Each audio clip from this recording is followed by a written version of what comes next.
guests and members of the club. What I'm going to speak about is about the false friends of interpreters. I mean synchronized interpreters.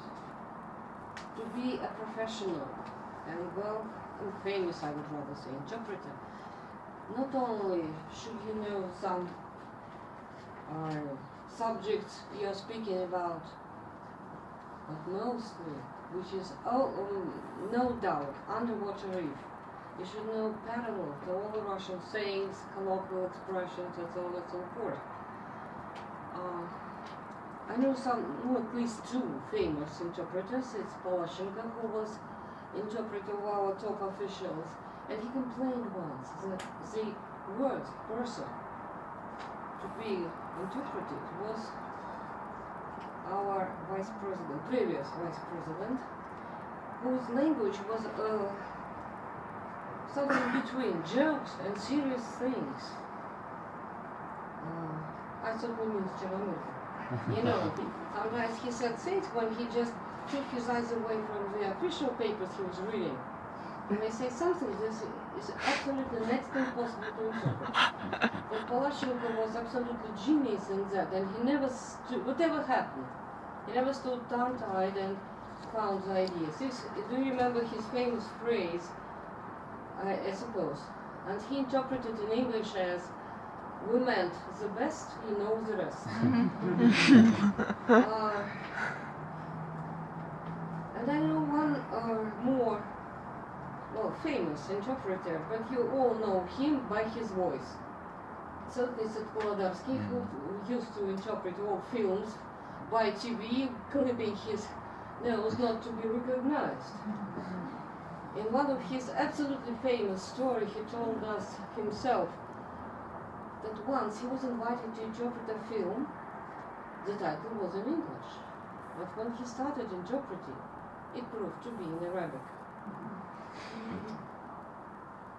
He didn't stump in a second. He started retelling the idea of the film as maybe a guess of humor or something like that, inventing dialogues, telling anecdotes, joking, and everything was okay.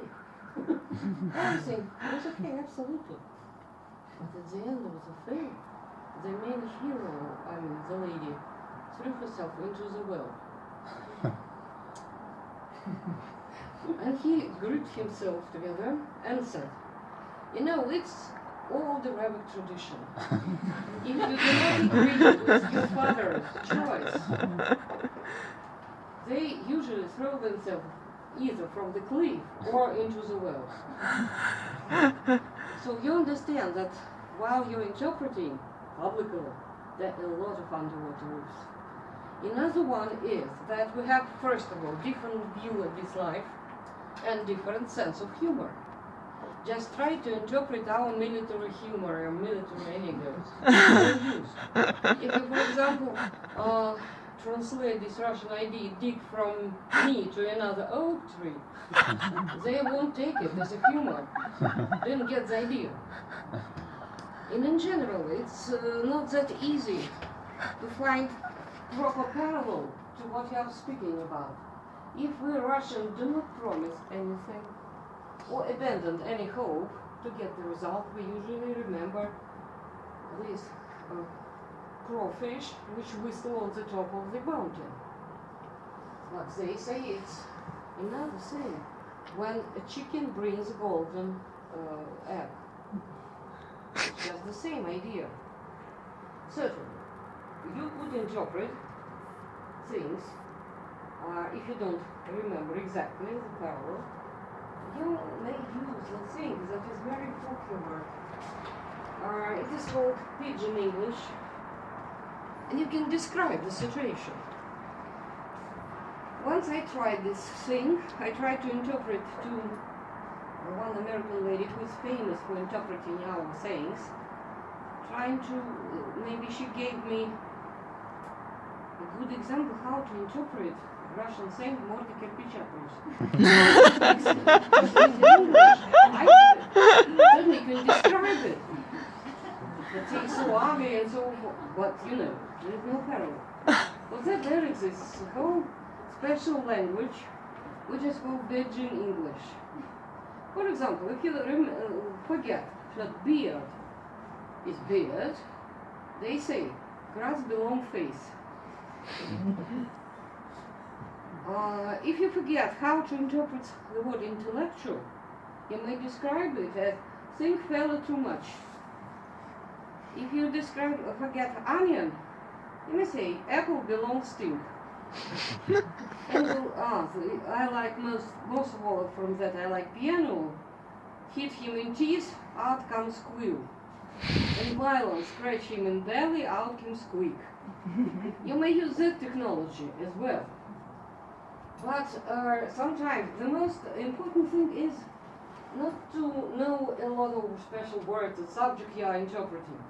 First of all, it might be a political mistake. And not to mix, for example, ugly duckling and lame duck. It's quite different thing, isn't it? Then, if fly in the ointment, you can interpret. But you should know all these things that we here use in Russia. For example, mighty handful. It's the composers of the previous centuries. And Clockwork Orange, it's Prokofiev's opera. Then comparison. You comparison soft as butter, skinny as a rail, and dumb as drum with a hole. But the most funny thing comes when you are officially sitting in the post-symposium or something like party. Because as an interpreter, you sit silent, you cannot eat, drink, or whatever. You have no time for that. That's one more underwater cliff. That's it. But okay, I finished, but maybe if you don't know what it means, I'll tell you what it means. Dutch courage means if you are drunk enough, any sea seems to you knee high. Good time, Charlie. God bless you from cold somebody. Good time, Charlie. It means you're drunkard. And the state of drinking, we compare our state of being overloaded with bros. We can't call now bros. Not in English. It's English. 3 sheets in the wind. It has nothing to do with Chinese law.